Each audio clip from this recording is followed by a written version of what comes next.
قال النبی صلی اللہ علیہ وسلم من احیا سنتی عند فساد امتی فلہ اجر میات شہید، او کما قال علیہ الصلوۃ والسلام۔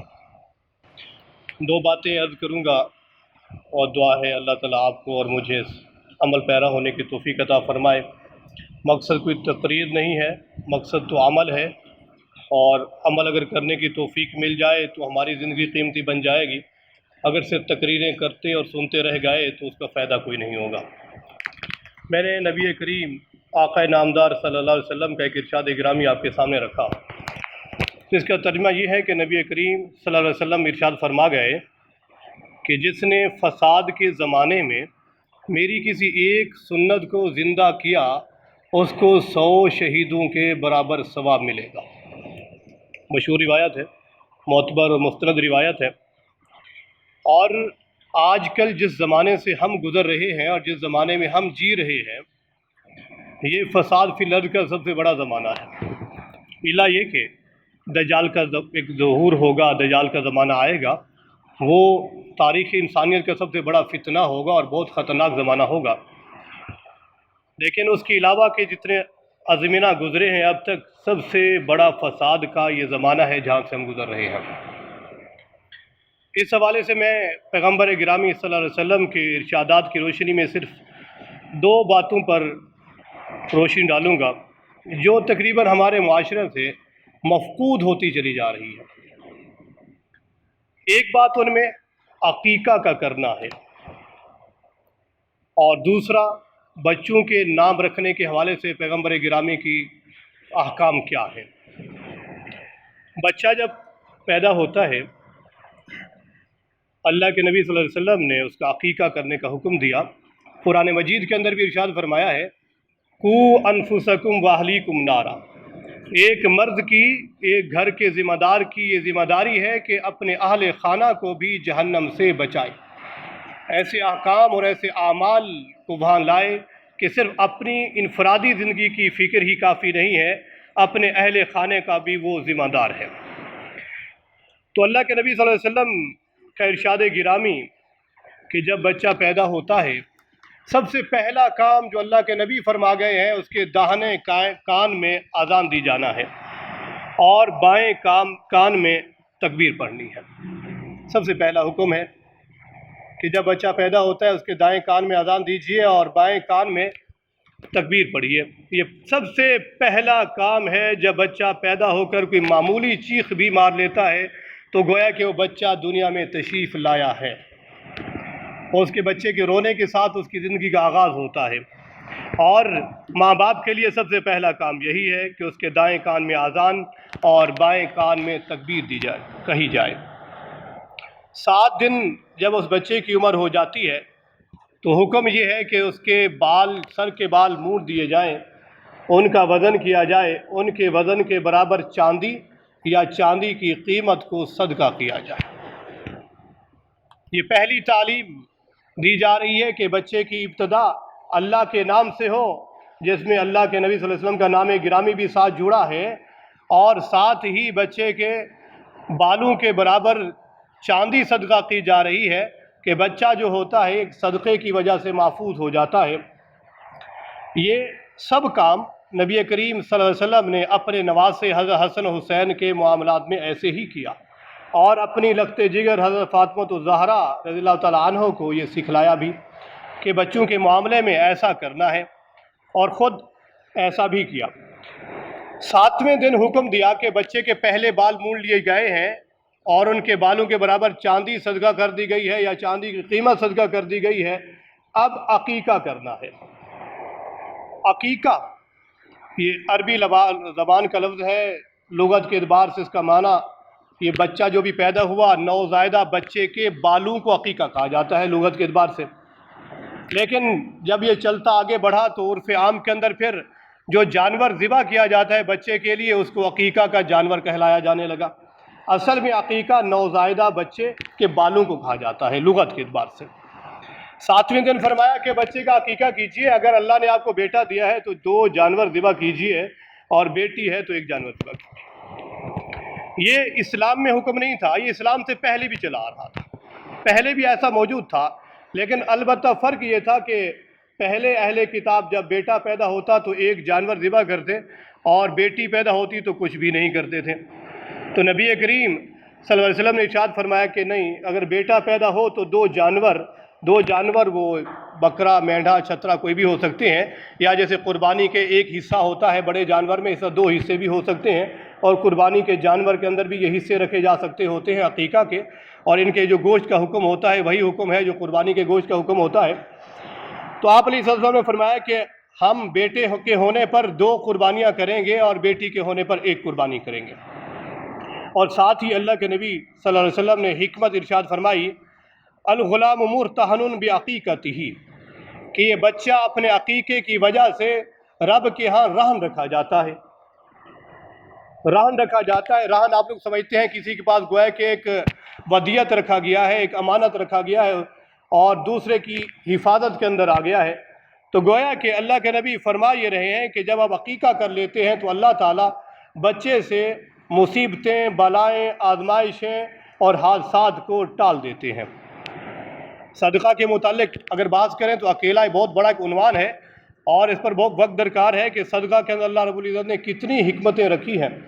یہاں تک حدیث میں ہے کہ صدقہ اللہ کے غصے کو ٹھنڈا کر دیتا ہے، صدقہ بری مصیبت اور بلا کو ٹال دیتا ہے، اور بہت ساری مصیبتیں جو آپ کے مقدر میں کھڑی ہوتی ہیں اللہ تعالیٰ ان کو ٹال دیتا ہے۔ یہاں تک ایک اور بہت بڑی بات اللہ کے نبی نے ارشاد فرمائی، صدقہ آپ کو بری موت اور خطرناک موتوں سے محفوظ کر دیتا ہے۔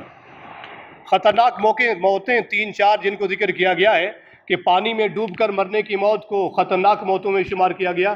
اس طرح جلنے کی، کوئی شخص جل جاتا ہے تو یہ جل کر موت جو آتی ہے بہت تکلیف دہ موت ہوتی ہے۔ اسی طرح کسی حادثے میں کسی بلڈنگ یا عمارت کے نیچے دب کر مرنے کی موت کو بھی بہت خطرناک موت قرار دیا گیا ہے۔ یہ 3 موتیں بہت خطرناک ہیں۔ تو جب انسان کوئی صدقہ کرتا ہے تو اللہ تعالیٰ میتۃ السوء، اس بری موت سے اللہ تعالیٰ خطرناک موت سے اس کو محفوظ کر دیتے ہیں۔ تو بچے کی طرف سے یہ قربانی جو دی جا رہی ہے، یہ حکمت اس میں وہ صدقہ ہی ہے کہ اللہ تعالیٰ بچے کو بلاؤں سے اور مصیبتوں سے محفوظ فرما دیتے ہیں۔ اب یہ 7واں دن ہے، بچے کے بال بھی مونڈے گئے، صدقہ بھی کیا گیا ہے، اور ساتھ ہی قربانی دینے کا حکم بھی دیا گیا ہے جس کو عقیقے کا جانور کہتے ہیں۔ 7ویں دن بچے کے نام رکھنے کا بھی حکم دیا ہے۔ اللہ کے نبی کریم صلی اللہ علیہ وسلم نے ارشاد فرمایا کہ اول ما نحل والد ولدہ اسمہ فلیحسن اسمہ، سب سے پہلا تحفہ جو والدین اپنے بچے کو دیتے ہیں وہ بچے کا نام ہے، اس لیے والدین کو چاہیے کہ سب سے عمدہ نام رکھیں۔ سب سے پہلا تحفہ ہے، اور یہ ایسا تحفہ ہے بچے کی موت تک نہیں بلکہ بچے اس کے دنیا سے چلے جانے کے بعد بھی یہ تحفہ اس کے ساتھ رہے گا۔ پہلا تحفہ ہے، اللہ کے نبی فرما رہے ہیں اول ما نحل والد ولدہ اسمہ فلیحسن اسمہ، سب سے پہلا تحفہ جو والدین اپنے بچے کو دے رہے ہیں وہ بچے کا نام رکھنا ہے۔ والدین کو چاہیے اسی کا امر استعمال کیا کہ بچے کا عمدہ نام رکھیے۔ ساری زندگی بچے کو اسی نام سے پکارا جانا ہے، اور موت کے بعد بھی بچے کی نسبت اسی نام سے رہنی ہے۔ نام رکھنے کے حوالے سے نبی کریم صلی اللہ علیہ وسلم کی ارشادات گرامی کی روشنی میں چند چیزیں محدثین نے بتلائی ہیں، جن میں پہلی چیز یہ ہے کہ بچے کے نام کے اندر شرک نہیں ہونا چاہیے۔ ایسا نام جس کے اندر شرکیہ معنی ہو وہ بچے کا نام نہیں رکھنا چاہیے۔ جیسے کہ حضرت ابو ہریرہ رضی اللہ تعالیٰ عنہ کے نام سے آپ سب واقف ہیں، ان کا نام عبد الشمس تھا، سورج کے بندے، یہ شرکیہ نام تھا۔ نبی کریم صلی اللہ علیہ وسلم نے اس کو بدل کر ان کا نام عبد الرحمن رکھا تاکہ شرکیہ نام کا یہ شیبہ نہیں ہونا چاہیے۔ دوسری بات جو محدثین نے لکھی کہ نام کا مطلب بھی اچھا ہونا چاہیے، بھلے وہ کسی زبان کا لفظ ہو، عربی کا ہونا ضروری نہیں ہے، وہ کسی زبان کا ہو، نام رکھنا ٹھیک ہے لیکن مطلب اچھا ہونا چاہیے۔ یہ حضرت یوسف علیہ السلام کا جو نام ہے یہ عربی کا نام نہیں، عبرانی زبان کا نام ہے، اس کا معنی ہے کہ اور زیادہ۔ تو لکھا ہے اس پر کچھ محدثین نے کہ جس کا نام یوسف ہو اللہ اس کو اولاد دیتے ہیں زیادہ۔ ایسے ہی ایک صحابی کا نام مرہ تھا، مرہ عربی میں کڑوے کہا جاتا ہے، تو اللہ کے نبی نے فرمایا کہ نہیں، یہ جو مومن ہے وہ مسلمان ہے وہ کڑوا نہیں ہو سکتا، وہ میٹھا ہوتا ہے، تو اس لیے اللہ کے نبی نے وہ نام بدل دیا اس کا۔ ایسے ہی ایک خاتون کا نام آسیہ تھا، عین الف صاد یا کے ساتھ، جس کا معنی بنتا ہے نافرمانی کرنے والی، تو اللہ کے نبی صلی اللہ علیہ وسلم نے نام بدل دیا، کہا کہ مومن خاتون نافرمانی والی نہیں ہو سکتی، اس کا نام جمیلہ رکھ دیا۔ ہاں، علیمد آ سین یا کے ساتھ نام ہو آسیہ تو وہ ٹھیک ہے، اس کا معنی ہے آرزو کرنے والی۔ لیکن عین الف اور صاد یا کے ساتھ نافرمانی کرنے والی، تو یہ نام اللہ کے نبی نے بدل دیا۔ اچھا، اسی طرح بعض دفعہ کسی نام کے بہت سارے مطلب ہوتے ہیں، اگر ایک مطلب بھی اچھا ہو تو اس کا نام رکھا جا سکتا ہے۔ جیسے حضرت عثمان ہے، لغت کے اندر اس کے 8 معنی اور 8 مطلب لکھے گئے ہیں، صرف ایک معنی ٹھیک ہے، اگر باقی 7 کو دیکھیں تو کوئی ٹھیک نہیں بنتا۔ ایک معنی ٹھیک ہے، وہ ہے خوبصورت قلم، تو اس ایک معنی کے اعتبار سے بھی اگر کوئی ایک معنی بھی ٹھیک ہو تو بچے کا نام رکھا جانا چاہیے، اس میں کوئی حرج نہیں ہے۔ ایک اور بات جو بہت ضروری اللہ کے نبی صلی اللہ علیہ وسلم نے ارشاد فرمائی ہے کہ بچوں کے نام رکھنے کے حوالے سے نجومیوں سے رائے مت لیا کرو، اور ساتھ ارشاد فرمایا قال النبی صلی اللہ علیہ وسلم من اتی عرافا لم تقبل له الصلاۃ 40 یوما، کوئی شخص اگر صرف نجومیوں کے پاس گیا ہے صرف، تو 40 دن اللہ تعالیٰ اس کی نماز قبول نہیں کرتے ہیں۔ یہ اللہ کے نبی کی حدیث ہے جو میں پڑھ کے سنا رہا ہوں کہ صرف نجومیوں کے پاس جانا اس کی 40 دن عبادت قبول نہیں ہے، نماز قبول نہیں ہے۔ تو اگر ان سے کوئی رائے لی ہے، اس پر عمل کیا ہے، تو اس کا وبال کتنا بڑا ہوگا۔ اس لیے نجومیوں سے اندازے لگوا کر، ان سے کوئی یہ ستارے چیک کروا کر اور ہاتھوں کی لکیروں سے اندازہ لے کے ایسا لگانا اندازہ اور ان کے پاس جانا نجومیوں کے پاس، اللہ کے نبی نے سختی سے منع فرمایا ہے، ایسا ہرگز نہیں ہونا چاہیے۔ ہاں، عربی کے نام جیسے عطا اللہ ہے، یہ عربی کا نام ہے اللہ کی عطا، بالکل ٹھیک ہے۔ پنجابی میں اللہ دتا کہتے ہیں، بالکل ٹھیک ہے۔ سرائکی میں اللہ ڈیوایا، یہ بھی ٹھیک ہے، ان ناموں میں کوئی حرج نہیں ہے۔ ہاں، ایک بات احتیاط کرنے کی جو محدثین نے لکھا ہے کہ وہ نام جو آپ رکھ رہے ہیں کسی غیر مسلم کا شعار نہیں ہونا چاہیے، وہ نام غیر مسلموں والا نہ ہو، کیونکہ نام سے ایک مسلمان اور ایک غیر مسلم کے اندر فرق ہو جاتا ہے، اس لیے نام غیر مسلموں والا نہیں ہونا چاہیے، ورنہ وہ حدیث بھی یاد رہنی چاہیے۔ اللہ کے نبی نے جہاں فرمایا تھا من تشبہ بقوم فہو منہم، جو جس کے ساتھ مشابہ اختیار کرتا ہے اس کا انجام بھی انہی کے ساتھ ہوگا۔ نام رکھنے کے اندر اس کا خیال رکھنا ضروری ہے۔ اگرچہ باہر رہنے والے لوگوں میں دیکھیے، یہ بائبل کا اگر مطالعہ کریں تو بائبل کے اندر حضرت داؤد علیہ السلام کو ڈیوڈ کہا گیا ہے۔ حضرت داؤد علیہ السلام کا نام بائبل میں ڈیوڈ ہے، لیکن چونکہ ہمیں قرآن مجید نے یہ ڈیوڈ نہیں بتلایا، ہمیں داؤد بتایا ہے، تو داؤد رکھا جا سکتا ہے، ڈیوڈ ٹھیک نہیں ہے۔ ایسے اسحاق علیہ السلام کو بائبل میں دیکھ لیں، ان کو آئزک کہا گیا ہے، آئزک، ہم آئزک نہیں رکھیں گے کیونکہ قرآن نے ہمیں ان کا نام آئزک نہیں اسحاق بتلایا ہے۔ ایسے ہی یوسف علیہ السلام کو بائبل میں جوزف کہا گیا ہے، ہم جوزف نہیں رکھیں گے کیونکہ ہماری تعلیم قرآن یہ نہیں ہے۔ ایسے ہی سلیمان علیہ السلام کو بائبل میں سالومن کہا گیا ہے، تو ہم سالومن نہیں رکھیں گے، بلکہ قرآن نے ہمیں ان کا نام سلیمان بتلایا ہے تو ہم سلیمان رکھیں گے۔ اسی طرح ابراہیم علیہ السلام کو بائبل میں ابراہم کہا گیا ہے، ہم ابراہم نہیں رکھیں گے بلکہ ہم ابراہیم رکھیں گے، جو ہمیں قرآن نے تعلیم دی ہے ہم اس کی اتباع کریں گے۔ اگرچہ غیر مسلموں کے اندر وہ نام ٹھیک ہیں، وہ ڈیوڈ بھی رکھ سکتے ہیں، ابراہیم بھی رکھ سکتے ہیں اور سالومن بھی رکھ سکتے ہیں، لیکن ہمیں قرآن کی تعلیم سے روشنی کے اندر جو نام مناسب ہوگا وہ رکھنا ہوگا جس کو قرآن نے لیا ہے۔ ایک بات اور ضروری جو محدثین نے لکھا کہ ناموں کے اندر کوشش کیجئے جو نیا نام ہو، جس سے بچے کی پہچان ہو سکے، نادر نام ہو وہ نام رکھنا زیادہ بہتر ہے۔ ایک اور ضروری بات جو ناموں کے حوالے سے لکھی گئی ہے کہ اللہ تعالیٰ کے ذاتی نام جو ہیں ان کے ساتھ لفظ عبد کو ملا کر رکھنا نام ٹھیک ہے۔ الرحمن الرحیم اللہ کے نام ذاتی ہیں جن پہ الف لام داخل ہے، تو اس لیے عبد الرحمن، عبداللہ یہ رکھنا بالکل ٹھیک ہے۔ اور اللہ کے اسماء ذاتی کو بغیر عبد کے کسی بندے کو بلانا یہ ٹھیک نہیں ہے، کسی کو الرحیم نہیں کہہ سکتے، کسی کو الرحمن کسی کا نام نہیں رکھتے کہ اللہ کے یہ اسماء ذاتیہ ہیں۔ ہاں، اللہ کے اسماء صفاتیہ وہ جن میں الف لام داخل نہیں ہے ان کو آپ نام رکھ سکتے ہیں، حفیظ، رؤوف، رحیم، یہ بندوں کے نام بھی رکھ سکتے ہیں، اس نام سے پکار بھی سکتے ہیں۔ حضرت یوسف علیہ السلام نے بھی ایک کا ایسا ہی ارشاد موجود ہے قرآن مجید میں، اجعلنی علی خزائن الارض انی حفیظ علیم، یا اللہ مجھے فرمائے زمین کے خزانوں پر ذمہ دار بنا دیجیے، میں حفیظ بھی ہوں، حفاظت بھی کروں گا، جاننے والا بھی ہوں۔ یہ حفیظ و علیم اللہ کے نام صفاتی ہیں، لیکن علی لام سے چونکہ خالی ہے تو کسی بھی بندے کے لیے وہ نام رکھنا حفیظ علیم یہ جائز ہے۔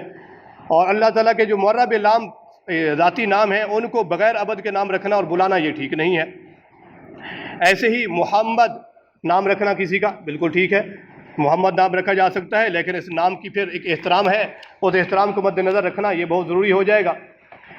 اس طرح نام رکھنے کے اندر جیسے بعض لوگ ایسا نام نہ رکھیں جس کے اندر کل کو بگاڑ پیدا ہوتا ہے، مثلا کسی نے اپنی بچی کا نام ایمان رکھ دیا ہے، کل کو والد آتے ہیں پوچھتے ہیں اپنی اہلیہ سے ایمان موجود، وہ کہتے ہیں ایمان گھر میں ہے نہیں، تو کیا مطلب ایمان گھر سے چلا گیا؟ تو لہذا ایسے نام جن سے قدرے بگاڑ پیدا ہوتا ہے اور مانوی خرابی لازم آتی ہے ان سے بچنا بھی ضروری ہے۔